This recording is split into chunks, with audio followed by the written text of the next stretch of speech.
En los años 20, un pensador italiano estudió las formas de dominación en las sociedades modernas.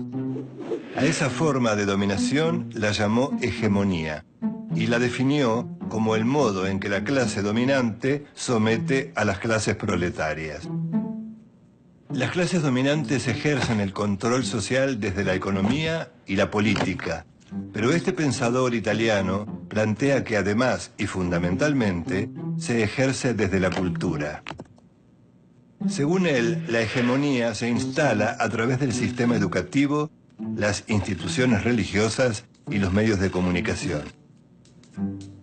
Además acuñó el concepto sociedad civil e impuso el término intelectual colectivo. Fue a fines del siglo XX cuando la globalización intentó romper las fronteras comerciales y culturales para imponer la hegemonía del llamado pensamiento único. Fue en este momento que resurgieron con fuerza las ideas de Antonio Gramsci.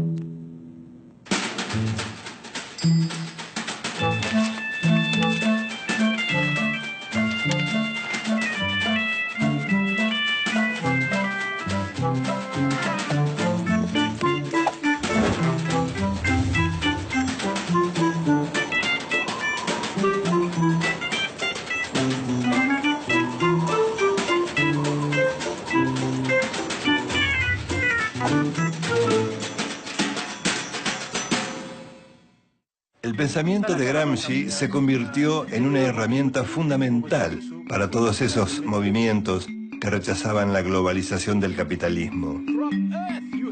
A más de 70 años de su muerte, estos movimientos se siguen alimentando de sus ideas. Antonio Gramsci nació el 22 de enero de 1891 en la isla de Cerdeña, al sur de Italia. Durante su adolescencia se instaló en Turín, donde se afilió al Partido Socialista Italiano.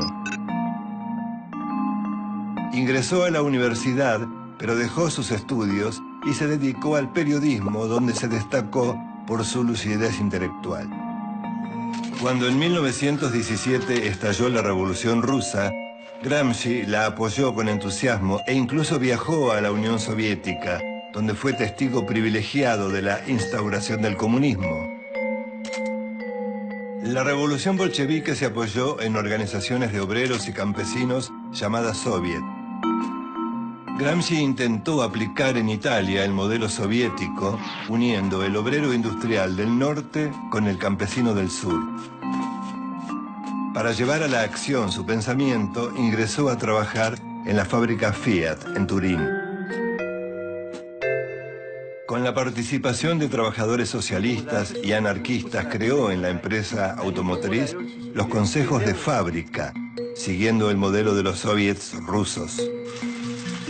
Los consejos de fábrica fueron órganos políticos cuyo objetivo máximo era lograr la revolución proletaria. Entre 1919 y 1920, la agitación obrera llegó a su máximo apogeo. Una sucesión de huelgas y protestas contra las patronales configuraron lo que se llamó el Bienio Rojo. Como consecuencia, las empresas prohibieron los consejos de fábrica. Los trabajadores respondieron con una huelga general.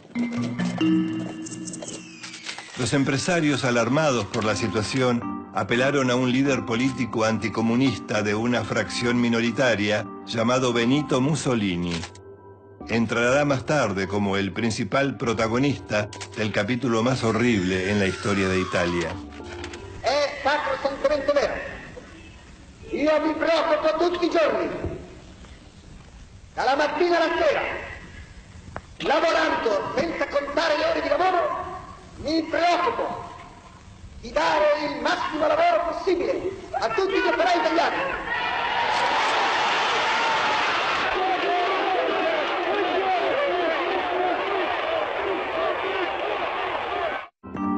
Mussolini tenía su propia fuerza de choque llamada los fascios, de donde saldrá más tarde la palabra fascista. Con sus camisas negras había participado en numerosos episodios de violencia y agresión contra sus adversarios políticos, especialmente socialistas y comunistas. Mussolini sometió por la fuerza a los líderes de izquierda. A partir de estos episodios, las arengas revolucionarias de Gramsci se hicieron más extremas. En noviembre de 1925 fue detenido, luego juzgado y condenado a 20 años de cárcel. Los cargos fueron actividad conspirativa, apología del delito e incitación al odio de clase. El fiscal fascista que lo condenó lo resumió en la frase: debemos impedir funcionar a este cerebro. Ese era el objetivo. Nunca lo lograron. A partir de ese momento se transformó en uno de los presos políticos más célebres de la historia. Justamente en esos años de encierro escribió en unos cuadernos que le permitieron tener en la celda. Esas anotaciones fueron conocidas luego como los cuadernos de la cárcel. En más de 3.000 páginas, Gramsci describe su visión del mundo y propone mecanismos para cambiar la realidad. Según su perspectiva, en toda sociedad de clases hay relaciones de fuerza que son cambiantes. Al igual que Marx, Antonio Gramsci cree que filosofía y política están unidas en el accionar de un sujeto social colectivo, el proletariado. El objetivo de la revolución es transformar las instituciones y las relaciones sociales. También debe cambiar a los hombres porque la revolución debe ser una gran reforma intelectual y moral. Pero para ello es necesario contrarrestar la cultura hegemónica. ¿Pero qué es la hegemonía? Tradicionalmente, el concepto de hegemonía se refiere al predominio de un grupo, clase social, estado o institución sobre otro de su mismo tipo. Gramsci usa este concepto para entender cómo las clases dominantes ejercen su poder en la sociedad y plantea que la hegemonía es una imposición de tipo cultural. Las clases dominantes imponen su idea de sociedad a las clases oprimidas. Su visión del mundo se impone sobre las demás. La hegemonía se instrumenta a través de la educación, la religión y los medios de comunicación. Lo que él llama la sociedad civil. Además de una sociedad civil comprometida, toda revolución, dice Gramsci, necesita de condiciones objetivas y subjetivas para materializarse. Cuando los actores sociales reconocen los problemas comunes y se ponen de acuerdo en las soluciones, se están creando las condiciones subjetivas para una revolución.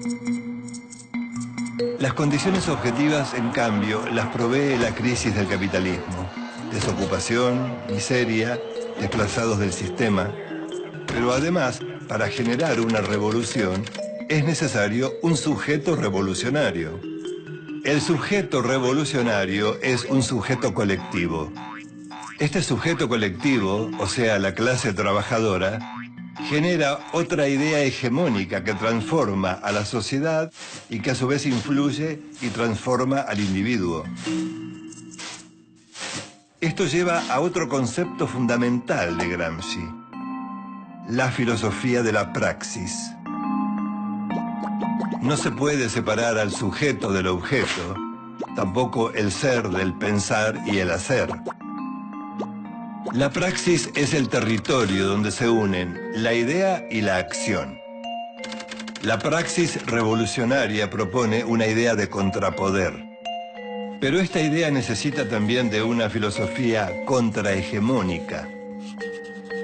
La contrahegemonía es la idea de sociedad de las clases sometidas que confronta con la hegemonía de la clase dominante. Para la filosofía de la praxis, de todas las formas de práctica, la más alta es la revolución. Por eso el marxismo es una filosofía de la revolución. Antonio Gramsci murió luego de una larga enfermedad el 27 de abril de 1937, con tan solo 46 años. Los 32 cuadernos de la cárcel contienen reflexiones y apuntes elaborados durante su reclusión. Es un testimonio lúcido y duradero que aún sobrevive en los múltiples movimientos de resistencia político-culturales en todo el mundo. A finales del siglo XX, las manifestaciones contra la globalización capitalista vieron emerger a la sociedad civil y sus ideas contrahegemónicas. Sindicatos, trabajadores desocupados, estudiantes, campesinos, indígenas, feministas, ecologistas y minorías sexuales. Estos movimientos, cada uno con sus reivindicaciones, son continuadores del pensamiento de Antonio Gramsci. Gramsci propuso actuar con el optimismo de la voluntad, porque el socialismo es esperanza.